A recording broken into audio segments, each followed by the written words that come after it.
Stephen, first of all, what happens to pound? Because that would be crucial in navigating these currency fluctuations. I think it depends on which currency you look at. I'm not looking for euro sterling to move substantially. I do think sterling is likely to weaken against the dollar. Target there is for a move down to sort of 115. That's partly a reflection of having a stronger dollar view. I think there's a few things that are sort of coming up that could potentially start to weigh on sterling once we get into the Brexit discussion process. I think it will be pretty clear how sticky that is. Certainly also look in the middle of next month at the Scottish National Party conference in Aberdeen. That could see the SNP decide to push for a second referendum. And that, for me, again, would be a negative event for sterling. All right. How negative? I mean, let's say worst-case scenario plays out. Do we touch parity with the dollar? I think that's unlikely. I think that would probably have to come more from the dollar side.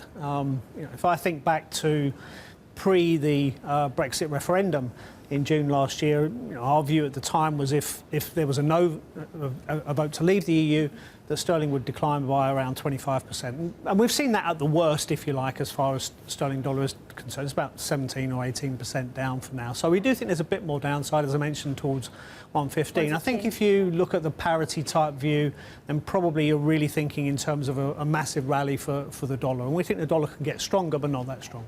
Talk to me about productivity in the UK. So we focus a lot on this program talking about the US. We have possibly a demographic problem in the UK if immigration is curtailed to a point where you don't have any fresh, young people coming into this country. The population is getting older. You have less capex investments, but then you have to deal with rising inflation, but a weaker pound. How does it play out? Well, obviously not very well for a start in terms of the budget, in terms of growth and in terms of the budget. I know that, recent figures, for instance, on the budget side have been a little bit more encouraging, and there's some hopes that in terms of the next budget coming up, that the Chancellor, won't have to be so harsh as it were, and may even have some scope. But as you go forward, I think the demographics and, do very much weigh against the budget situation. I think that's going to be quite a, I was speaking before the break again about, some of the sort of twin deficit type problems that you have in some European countries of big budget deficits and big current account deficits. And that, for me, is a worry in terms of sterling, again, for instance, going forward. Do you worry about inflation? And if you're Mark Carney, how do you look through it until what point?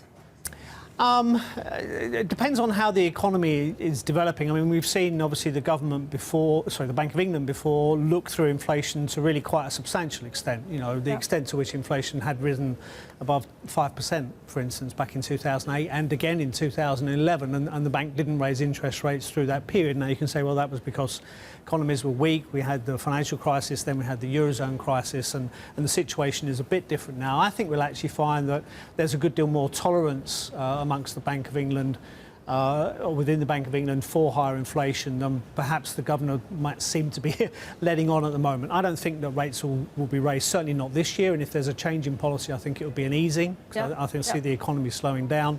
And then even into next year, I think, if we don't have to ease policy again because the economy is not so weak, even as you look into next year, probably not until the second half of the year that rates might start to move up.